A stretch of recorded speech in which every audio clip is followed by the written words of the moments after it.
Long time no vlog. So, ngayon, nag-voice over ako. Alis sikat daw to. So, ngayon pala, kaka-out ko lang sa trabaho ko. At yan po yung company ko, Asi Kaohsiung Key 15. So, sa mga mga nag-apply sa Pinas dyan, mga papunta dito, baka sa K15 kayo. So, ito na nga, papakita ko sa inyo yung daily life ko. And day off ko ngayon, tuto yung schedule ko. So, ngayon naglalakad ako papunta sa Ukay-Ukayan. So, dyan po ako bumibili ng pang-outfit ng aurahan. So, ayan na nga, naglalakad na ako. And sa company namin, may mga silingan kami. Silingan daw. Mga kapitbahay kami iba-ibang company. So, papakita ko sa inyo yung namin kapitbahay. Ayan, si Futaba.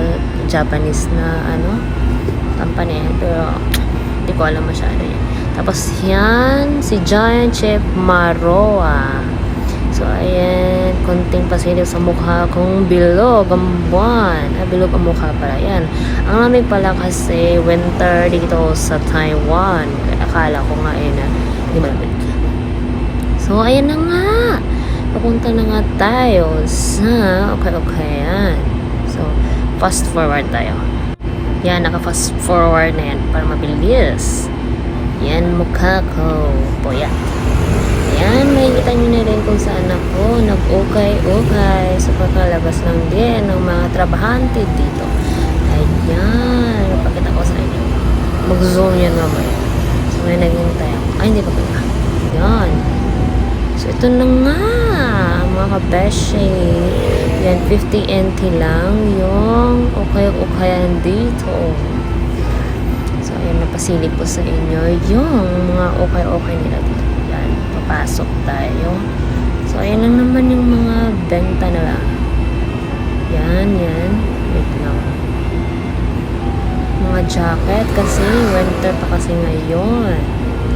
Ayan, wait lang. So, ito na nga, papasilip ko sa inyo yung mga ukay-ukay dito. Ayan. O, diba? Pangarahan yung mga jacket nila, mga inday. O, ayan. Tsaka mga branded yung mga jacket nila. Akala mo pag ganyan-ganyan lang yan, pero mga branded yan. O, tingnan mo naman, iniisa-isa ko pa yung iba. Yan, naghahanap pa ako talaga yun kung ano may susuot ko. Kasi syempre, aurahan eh. Ayan na nga, nagbabayad na tayo. Mahal ko ng bayaran. Okay. So, yan, papunta na ako sa Mabuhay Philippines. Ay, hindi pala. Mabuhay na store. Pinoy store yan, mga inside. Bibili ako na pang grocery po, pang araw-araw.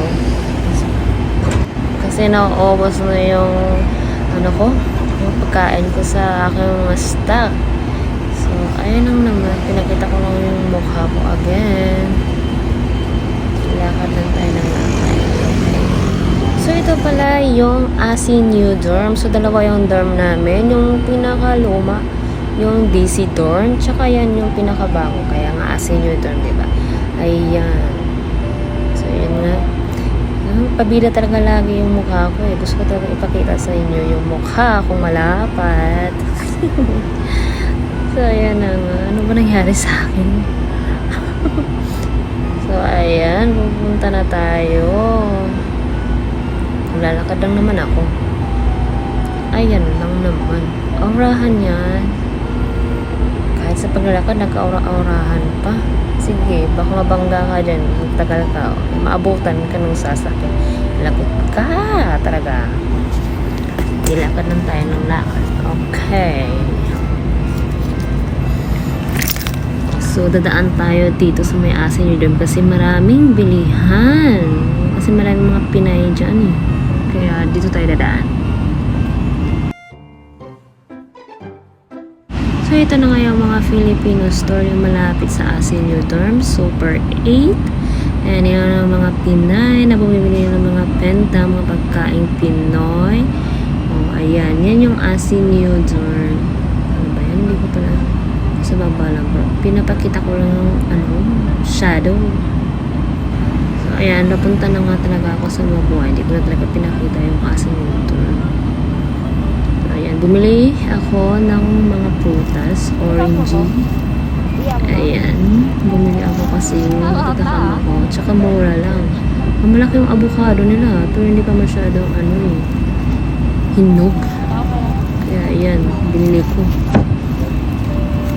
Nasarapan talaga ako niyan. Ang sarap kaya ng avocado nila kasi wala masyadong ugat-ugat. Di para dun sa Pinas. May mga ugat-ugat eh.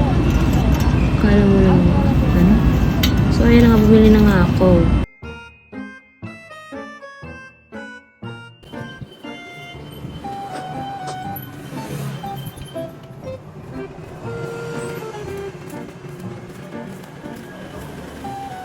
Dumaan naman ako sa isa sa mga Pinoy store dito malapit sa Senior Dorm. So, ayan nga, may mga kakanin sila dito. Pero hindi ako bumili kasi sobrang mahal.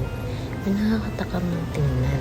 Pero hindi talaga ako bumili. So, ayan lang, yung mga Filipino foods, mga pang-groceries, and saktong-sakto sa mga milyan, pang Pinoy. So, ayan lang.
So, andito na pala tayo sa Hong Kong.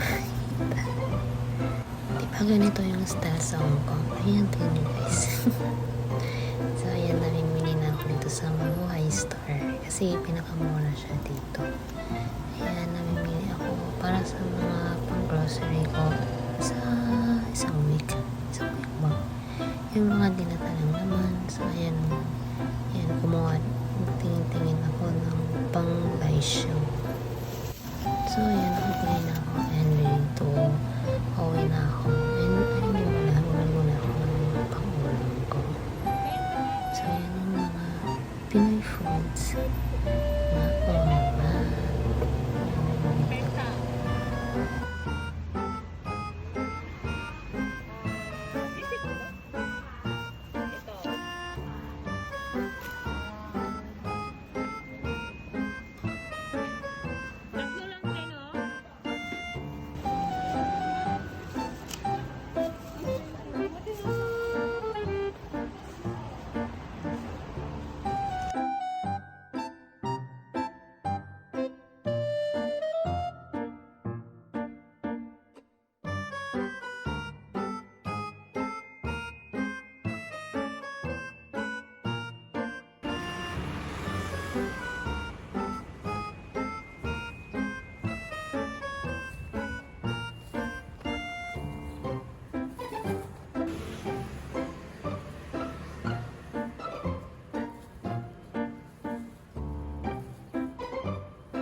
So, ayan, nag-aantay ako sa bus.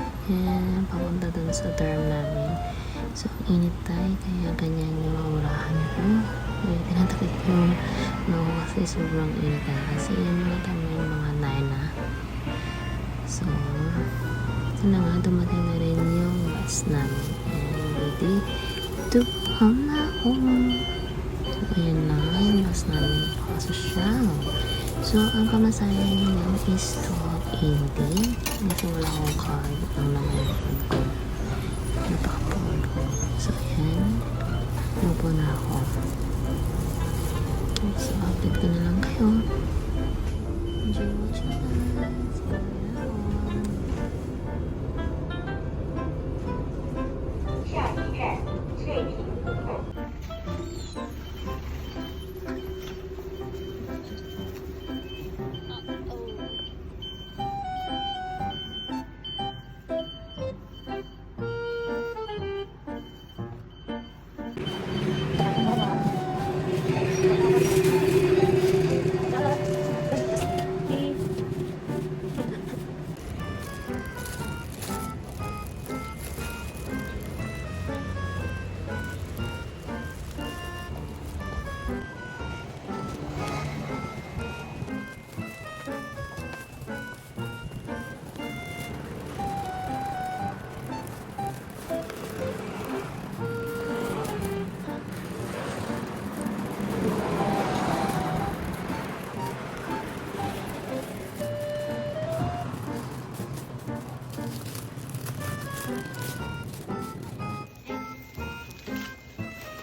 So, nag-skip ako guys. Nandito na ako sa room ko, 11G. Papasilip ko sa inyo sa loob. So, ayan nga. Dapat tahimik lang kasi may natutulog. Ayan yung loob ng room namin. So, kung gusto nyo makita yung mga gamitan namin dyan sa loob, and please comment down below para i-vlog ko kung ano itong room namin. Papasilip ko po sa inyo. So, yung madilim na kasi pinatutulog na kasi night shift. Okay, bye-bye. Thank you.